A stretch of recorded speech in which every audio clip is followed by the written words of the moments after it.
Oh, sa wakas lumabas na din yung sikat ng araw. 2 weeks na po ulan, pero naglalakad lang tayo papunta sa farm mga kagri, kasi may mga part pa talaga na maputik yung ating daanan. Kaso may naririnig po tayong mga riders, sila tong basta-bastang sumisira ang daan natin dito eh, kasi kahit maputik dinadaanan eh. Talagang meron nga mga riders. O dito may nagka-landslide dito eh. So, may riders nga. Ayan sila oh. May yung dalawang riders. Oh, dun sila. Dun po, grabe oh. Kahit putik na hindi nakakaya ng motor namin eh. Sila oh, kaya oh. Oh, may pang tatlo pa. Apat.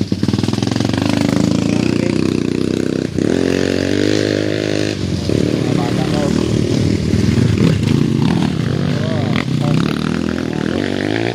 Talsik yung mga putik eh. Ako ilang araw nang hindi nagdala ng motor ko, kasi bilis lang masira yung motor pag ganitong palaging putik. Pero itong mga riders, nako, wala sa kanila. Mayayaman sila, may tagahugas sila ng motor, may pambili sila ng spare parts. Yung kanila ay happy lang. Nako, ito po mga ka-agree, babaybayin natin yung dinaanan nila, kasi ito kasi papunta na rin dun sa farm ko. Oh, nako. Sana bukas ay ma-dry na ito para okay na rin. Makakadaan na rin yung motor natin. Sira matandaan din. Oh. So yun, nag-walking lang po tayo pabalik sa farm, kasi ngayon lang din gumanda yung sinag ng araw. Kasi pag talagang super dry yung daan po kasi ay nagmumotor tayo, okay lang sana kung ganito lahat yung daan mga ka-agree. Problema dun sa may mga malalim yung putik dun sa ilalim, marami pa dun, parang pwede ng taniman ng palay, kasi dire-diretso yung ulan. Kagabi umulan pa, ngayon lumabas yung araw, minsan pa ambon pa. Pero itong mga riders, nako, kung lahat sana ng daanan papunta sa amin ganito lang, plain lang, walang problema. Kasi kaso lang may mga paakyat at may mga part talaga nga hindi nasisinatan ng araw, dyan pa yung maraming putik. So talaga wala tayong magawa. So itong mga motorcycle riders, nako, kahit bagong tapos ng ulan eh, diba? Mayroon pa bang susunod? Kala ko ba sila lang yung nauna kanina, ilang motor ba yun? Malapit 10. Pero naririnig ko parang may gusto pang sumunod eh. Oh, grabe yung tama nila sa ano, sinisira nila lang yung daan pag ano. Grabe yung tama sa may mga marami pang tubig-tubig. Pero kasi yung mga motor nila malaki yung mga spike eh. Pag bago yung gulong, nako, wala sa kanila yung mga putik-putik na yan. Kahit madulas sa amin, sa kanila hindi madulas. Okay pa rin sa kanila. Mula po sa bayan ng Leon, ito po ay papunta na rin ng bayan ng Alimudjan doon sa kabila. Pag dito po sila dumaan. So happy sila sa mga road trip nila. Road trip and road trip. Oh. Dito po Agritechnics TV po, naglakad papunta ng farm natin. Dinaanan tayo ng mga motorcycle riders, ganon. Tipo kung ganito lang po, okay na ito sa motor ko sana eh. Yung problema ko talaga eh doon sa may mga part na makapal yung putik. Minsan hindi makaalis yung motorsiklo mo. Yung motor chain mo puro putik hanggang sa nako, kung pumasok pa ng engine mo, nako, patay yung motor. Di kaya ng mga malaking motor riders na yun, malaki yung motorsiklo nila, matataas, tangkad, hindi napapasok ng putik yung ano, yung mudguard sa ilalim. Yung sa atin, ako wala, mahina. Pero pag ganito continuous na yung sikat ng araw, bukas ay pwede ko nang iakyat dito yung motor ko pag ganito na. Kasi kaninang umaga nang dumaan tayo dito, masyado po itong madulas talaga. Pero ngayon medyo okay na, halfway dried na yung taas ng lupa. Kaso pag kunting patak lang ng ambon-ambon na ulan, mabilis po itong dumulas mga ka-agri. Yun po, ito po yung dating pinarehab natin sa ating municipal heavy equipment na sirang-sira. Pero ngayon po naging okay. Yung problema lang, walang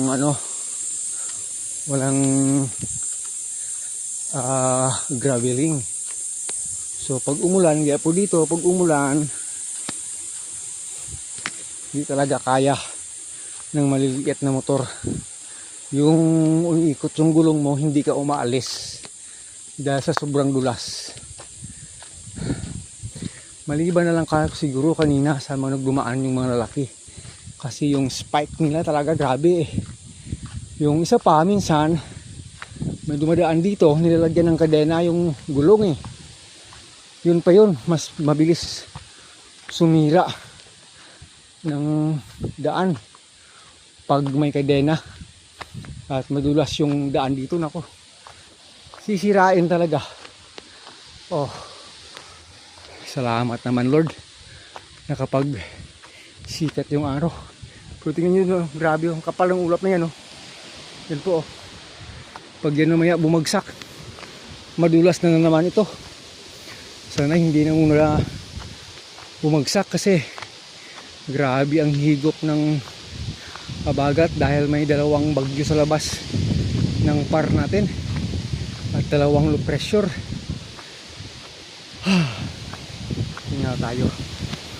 So ganito po kaganda yung daan natin. Ganito daw kaganda pag hindi umulan. Pag umulan,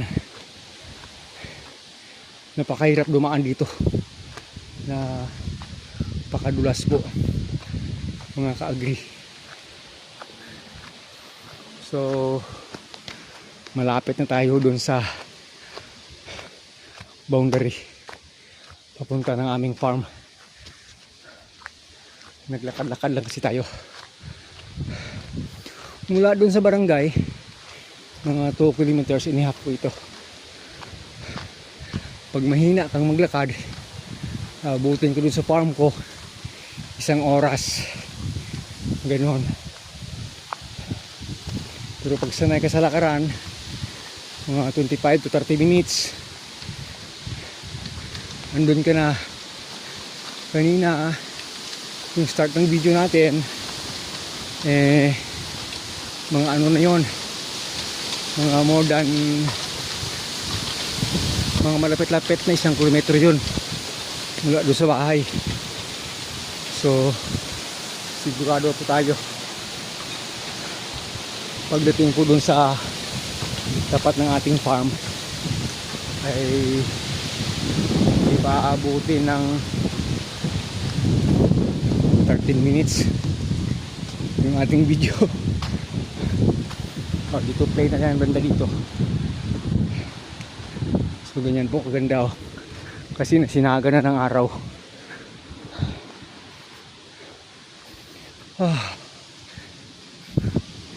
Grabe na lakaran mga ka-agri. Huwag na natin putulin yung video.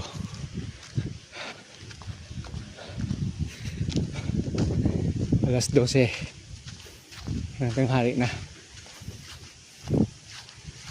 Tanghaling tapat na. Basta lang tayo ng pawis all over. Kahit na malakas yung hangin, hinga tayo dun sa packet kanina. So yun po yung daan. Tingnan ninyo, may tumutubong mga damo-damo. Pero kahit 4-wheel vehicle po ay pwedeng dumaan dito pag super dry yung lupa. Grabe yung tama ng spike ng kanilang motor. Ito laki kasi lang mga motor nila, mga ka-agri. Pang sports kasi. So yun po, nandito na po tayo sa tapat ng aming farm. Po.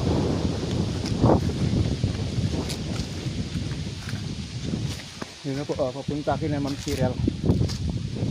Sa tapat noon ay yung goat farm na rin natin, mga ka-agri. Sabi ko nakatutok ko sana doon sa harapan yung yung video natin para po daan yung nagpapakita sa inyo, hindi yung mukha ko. Kasi sabi ko baka naboring na kayo sa mga pagmumukha po natin, mga ka-agri. So yun po nangyari habang paakyat po tayo dito sa farm. Dinanan po tayo ng mga motorcycle riders ng mga malalaki papunta sa kung mga saan-saang farm. Palusot-lusot sila from another town to another town. Yun lang yung hobby nila. Pinapit na po tayo sa ilalim. Harap na naman natin yung video.